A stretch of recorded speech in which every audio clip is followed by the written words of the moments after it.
Pejim-baovao hafa tanteraka kosa indray dia androany no napetraka tamin'ny fomba ofisialy ny vato fehizoro fanomboana ny asa fananganana ny fiantsonana ny taxi borosy etsy Andohatapenaka. Ny ministra misana ny tetikasan'ny filoham-pirenena sy ny ministra ny fitaterana moa no nitarika ny fametrahana izany vato fehizoro izany.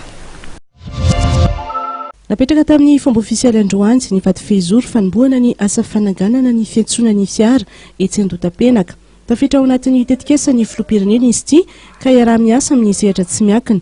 Anisan'ny fiantsonana raitra indrindra eto amin'ny ranomasimbe indiana izy ity satria dia isy ny toerana famahanana ireny fiara mandeha amin'ny herinaratra ireny. Tsy hijanona eto Antananarivo ihany moa ny fananganana fotodrafitrasa tahaka izao fa haparitaka manerana ny nosy. Zavatra ho an'ny vahoaka tsy Antananarivo irery ihany fa ho an'ny vahoaka malagasy.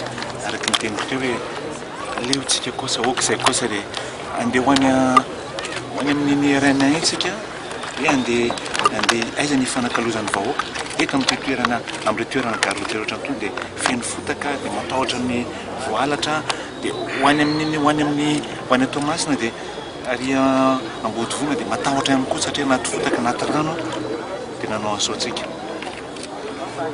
Bien sûr misy fanarahana miaraka amin'ny rehetrarehetra satria ho an'ny vahoaka mitanjo ny filoham-pirenena fa tsy hoe ho an'olona anankiray mitsinjo an'ilay vahoaka ny akamaroantsika eto Madagasikara rehefa mandeha any amin'ny province fa io ny fanakalozan'ny olona io zany manomboka ny ataontsika hoe firaisan-kina raha tsy misy ny lalana raha tsy misy ny gara dia sahirana zany ny vahoaka izy eny an-tokotany eny ve amin'ny fifamoivoizana zany amin'ny sécurité antsika rehetrarehetra zay nametrahantsika an'izany garotera zany ho vita ao anatin'ny 9 mois. Aritra sy volana ny fanamboarana ity fotodrafitrasa ity saingany amin'ny atsasatsasaky ny novambra any kosa no eritreretana fa avitany izany.